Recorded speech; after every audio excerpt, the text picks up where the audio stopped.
The Lincoln Cathedral Code and the Olympic torch by Dan Green on March 12, 2010. Against all odds and ahead of that summer's World Cup finals in Africa, the 36.5 centimeters tall, 5 kilograms solid gold chalice-shaped soccer World Cup was lowered into Sincil Bank, home of lowly Conference National League Lincoln City Football Club, by helicopter as a token acknowledgement of the club's 125th anniversary.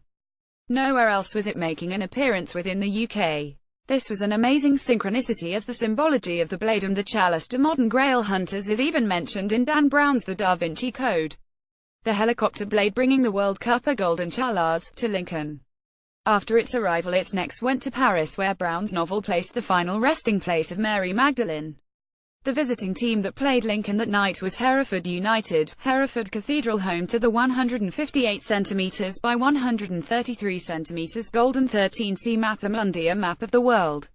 What connects both cathedrals of Lincoln and Hereford was the once Chancellor of the former, Walter Map 11,401,210, long considered to be the author of a lost prose entitled Quest of the Holy Grail, on which later accounts of the Arthurian legacy were based. In the center of the Mappa Mundi is placed Jerusalem. 3 miles to the west of Lincoln Cathedral is the small village of Jerusalem, a place name unique to the British Isles. One of Hereford United's nicknames is the Lily Whites, a synchronicity as the white lily is the emblem of Mary Magdalene. The origin of the name Sincil is untraceable until we employ the cryptic code of the Knights Templar to reveal phonetic sign seal, completing the synchronized collection of blade and chalice of the Grail, a sign, and the seal, the word seal meaning an authentication or attestation. The Mappa Mundi with Jerusalem at the center. The synchronicities involved in what I have announced as the Lincoln Cathedral Code are beyond meaningless coincidences, and all began happening after 1986 when I encountered a UFO in the close vicinity of Rennes-le-Château, France. Ad Namid Sense 160 by 600_orange. The collective unconscious and its tool of synchronicity works through the unwitting agency of the human and can employ whomever it chooses, often sensitive painters and sculptors, to leave clues wherever and whenever it wills throughout the centuries. It was the author Henry Lincoln who primarily kick-started the modern-day search for a symbolic Magdalene-related Grail back in 1982 as major author of 3 in the bestseller The Holy Blood and the Holy Grail. He went looking for evidence at Rennes-le-Château for clues. They were there, but only I discovered they led back to the place name bearing his surname, Lincoln in England. The chateau, dedicated to Mary, is high up a hill and the church has a demon guardian statue inside. Lincoln Cathedral, high up a hill, has its own demon guardian, the Lincoln Imp, a V notch on its left leg, the acknowledged symbology of the chalice. A church of Mary Magdalene was demolished and built upon to make way for the cathedral in 1097. No sooner had I announced the code in 2005 when Who Should Come Knocking on Lincoln Cathedral's door to film scenes for Brown's The Da Vinci Code movie, but Hollywood itself. True irony, a fictional movie about a code, in a cathedral that actually does have one, initially found in 2005 when instead of a cup or loaf on Christ's platter at the scene of the Last Supper at the Great East Window, we discover a dog, which goes on to appear a further twice elsewhere. The dog, a symbol for the dog star Sirius, the blazing emblem of all Freemasonic lodges. When the HBHG authors Bygent and Lee sued Random House, publishers of Brown's novel, for plagiarism, they were represented in the courts by QC Rayner James, the same sounding Rayner being the name of the family tomb that the code finally leads us to the lost treasure of the Templars at a burial grounds only yards adjacent the cathedral. Lincolnshire has more than its share of Templar activity, and the cathedral, viewed from the air, is in the shape of the Cross of Lorraine, the original Templars' emblem. Lincoln Cathedral. The famous Wren parchments, discovered its parish priests on E.A.D. code at Lincoln Cathedral, the shepherdess no temptation being a pregnant, therefore no sexual temptation, depiction of Queen Eleanor high up the Shea buttress, looking directly over at the secret marker tomb, in the St. Margaret burial grounds, this saint herself a shepherdess. That Poussin and Teniers hold the key. Piece is explained by the presence of the shepherdess in Poussin's Shepherds of Arcadia 1341 and Teniers painting the cabinet of Archduke Leopold, which contains over 50 smaller paintings in the canvas, its central depiction that of St. Margaret, a green canvas suspiciously draped over the top right of the frame. St. Margaret's burial grounds is also known as the Green. The French word tenir means to hold, in the sense of to aim, to direct, indicating our Eleanor statue that holds the gaze of the marker tomb. Shepherdess No Temptation stares directly over at the marker tomb St. Margaret, centerpiece of the cabinet of Archduke Leopold. Click to enlarge 681 in the parchments are discovered when we look up at the cathedral east sundial. The equal spacing between the numbers 6, 8 and the 1 in the 10 explain the cipher. By this horse and cross of God is found within the cathedral hidden under a seat in the choir stalls. A depiction of a falling knight shows a horse with its legs crossed. It has 7 studs on the right of its fastenings and 4 on the left. The cross legs serve as the sign for multiplication, and when we multiply the 7 times 4 we arrives at 28, the exact recorded plot number of the tomb in the burial grounds that is the marker. 681 sundial completes the demon guardian by this horse and cross of God. 7 by 428 a straight line drawn through the eyes and the center of the cross of the kneeling Magdalene in her painting at the Wren Church ends at the 28th in a series of oblong tomb shapes read from left to right. In the background we can clearly see Lincoln Castle and its surroundings. The angel choir in the cathedral has 28 carvings. I complete this guardian demon at noon. Blue apples is explained when we return to the sundial and its Latin motto Periente Imputanta. We complete the demon imp by expanding the word imp to imputanta. At noon on the 22nd of July, the feast day of Mary Magdalene, straight out a scene one would expect in an Indiana Jones movie. Sunlight shines through a specific pane glass to create a dancing dappling effect on the stone floor that looks like red and blue apples. The second of the parchments decodes on a plaque at the statue of Grail poet laureate Lord Tennyson, also with a dog. For Dagobert, the second king of Sion, is this treasure, and it is death. Both the word Sion and War, French for king, interlock on this statue, in the same V notches on the imp's leg, the reference to treasure and it is death, telling us that what we seek resides in the nearby burial ground, only yards away. Extended line hits tomb shape number 28 Sion and War encrypted in V notch. The last few lines of Tennyson's 1869 epic The Holy Grail poem, contain cryptic references to within the cathedral to confirm the code. Further startling evidence and synchronicities that interlock involved a maquette, a model map commissioned by Wren priest Saunier 2 years before his death in 1917. Entitled Jerusalem, and we have one in Lincoln. It comfortably fits the topography of the area involving the cathedral and our marker tomb. A strange painting. The invocation, left in the Museum of Antwerp, also affords visual clues that pinpoint our location, as does a mysterious document simply entitled Wyville, deposited in Grantham Library in Lincolnshire, that has been there for as long as the library's history can recall. The benefactor unknown. Wyville is a Masonic play on word revealing Wife Hill, the spot where our quest concludes. The hill where hides the remains of the wife of Jesus. The invocation. Saunier's maquette overlays Lincoln. The plot thickens, for in 1995 the then dean of the cathedral, Brandon Jackson, whose surname shares the strangely adjoining tomb to our marker, announced nationally that he thought the cathedral, damaged by fire in 1141 and almost destroyed by an earthquake in 1185, was the battleground of good and evil and wanted it closed for 3 months to have it exorcised. In 2008, author and mathematician Greg Rigby orientated and aligned the cathedral for me with star maps to discover it has an on-ground relationship with the star Arcturus, the heavenly body that is the home of Arthurian legend, its name the origin of Arthur. The rose window situated at the north side of the cathedral, when all other Gothic cathedrals have theirs at the west, is actually a star clock of the northern heavens of which Arcturus features. Given this revelation, it may be clearer why the Very Reverend Alec Knight, Dean of the Cathedral in 2004, had a winking figurehead of himself carved and placed around the rose window tray 385 above the ground and around its stained glass. For the Masonic understanding of a wink is an informal mode of communication indicating shared, secret knowledge. The winking dean high up the star clock rose window. Further appearances of sacred geometry appeared when astonishing alignments came to light when my friend Tony Peart and his TemplarMechanics.com sacred geometry website announced that churches south of Lincoln sit on pagan sites that form a mystical pentagram and that the Templars had built their headquarters at Temple Brewer as part of it. Physical manifestations in the area, both natural and man-made, affected by its geometrical dimensions.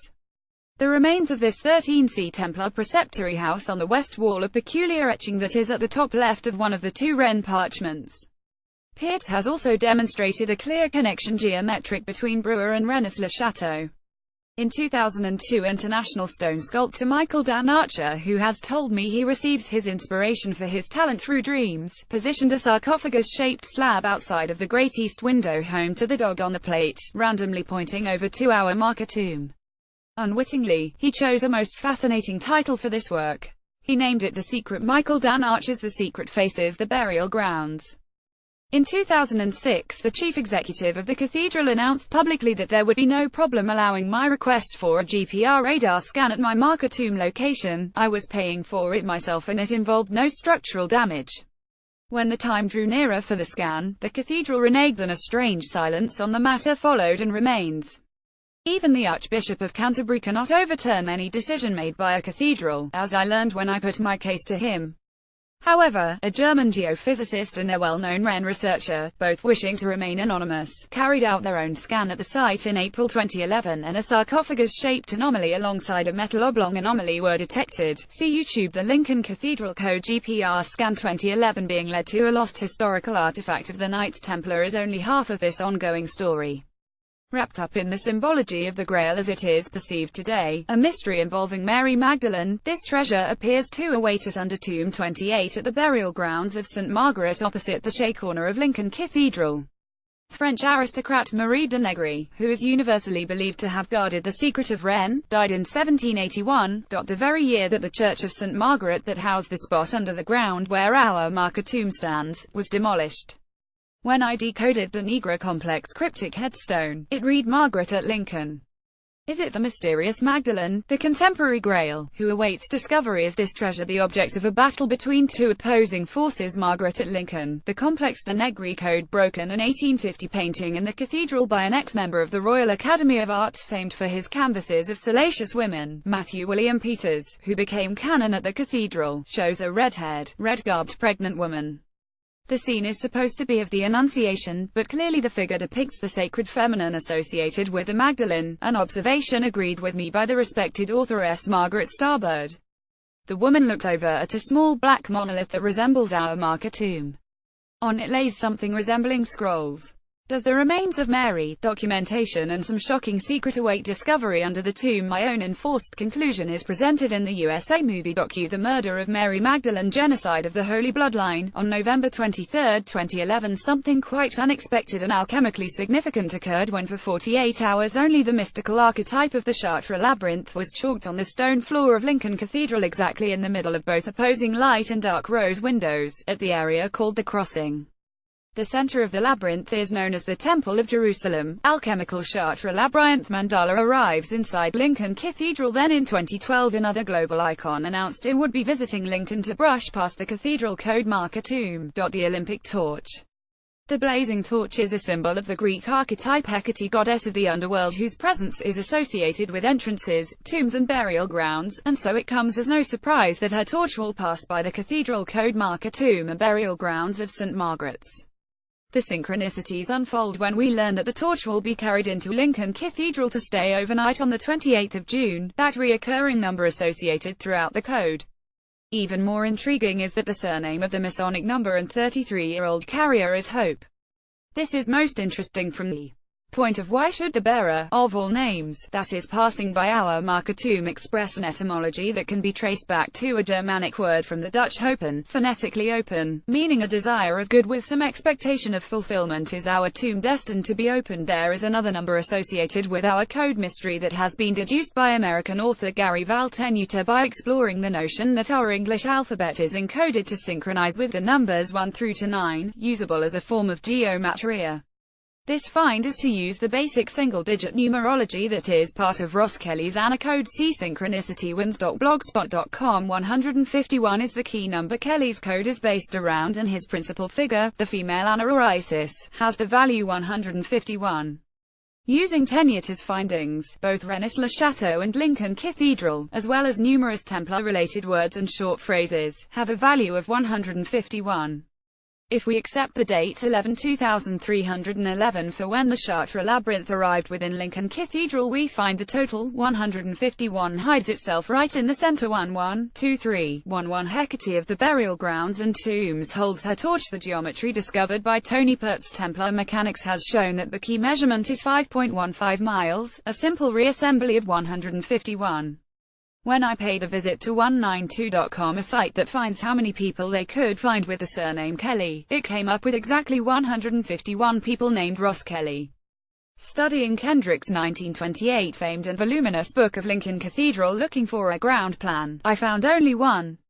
It is figure 151. The reason I mention the 151 association becomes clear when we follow the Olympic torch out of Lincoln, where it next heads to the major oak in Sherwood Forest, the handover from one torchbearer to another taking place at 11:11 am, 11:11 being a noted phenomenon associated with synchronicity. The major oak is a huge oddly shaped oak tree which, according to local folklore, was Robin Hood's shelter where he and his merry men slept. Robin has a strong connection with Lincoln in that Lincoln green is the color of the dyed woolen cloth worn by Robin and his men, produced by the dyers of Lincoln. However, did the enigmatic figure of Robin ever really exist? And the same can be asked of his alleged wife Maid Marian, she of the same initials of Mary Magdalene. There is a very strong indication that throughout history, perhaps inspired by the meanderings of the collective unconscious, couplet myths have maintained the indication that once there were an original male and female of great significance, Isis, Osiris and Mary Magdalene, Jesus being two examples and forerunners to Robin and Marian, for each generation appears to have them to keep the burning flame of memory alive. Whether all these couples actually existed as recorded or were partly myth or archetypical is a moot question. The fact remains that we have them in our memory for our own investigations. The Sherwood Forest pentagram with a major oak at the center, Jerusalem's well. When the torch heads for the major oak, the flame is carried by 5 people, all with surnames relevantly significant to our cathedral code: Shepherd, Foot, Williams, and particularly so, Graves and Chambers. In Poussin's Shepherds of Arcadia, the shepherd nearest to the shepherdess has his foot placed on a noticeably and strategic small raised rock, the same theme duplicated with a Lincoln imp's placing of his V-notched left leg. The Archbishop of Canterbury, head of the Church in England, is of course Rowan Williams. A trusty correspondent of mine brought to my attention the Sherwood Forest pentagram with a major oak at its center, nearby the landmark are 2 place names close to one another that return us to our peculiar Holy Land associations, with Jerusalem Well and Jerusalem Plantation. There is a recent post to mark the site of the well, filled in decades ago, records attesting to its very ancient history and the rumor that it served as a watering hole for the Crusades on the way to the Middle East. Neither historians nor the Forestry Commission can explain how Jerusalem Plantation got its name. Indications are, led by the collective unconscious, the Lincoln leg of the Olympic torch is following an old Templar pilgrim pathway. Perhaps, a route that furtively brought the mystery of Mary Magdalene, whatever that may be, to its final resting place. Oh, and if you add the ages of the 5 torchbearers for this leg of the journey, would you be surprised to learn that it is 151 Shepherds of Arcadia, the foot placed on the rock. The Lincoln imp places his foot upon the rock.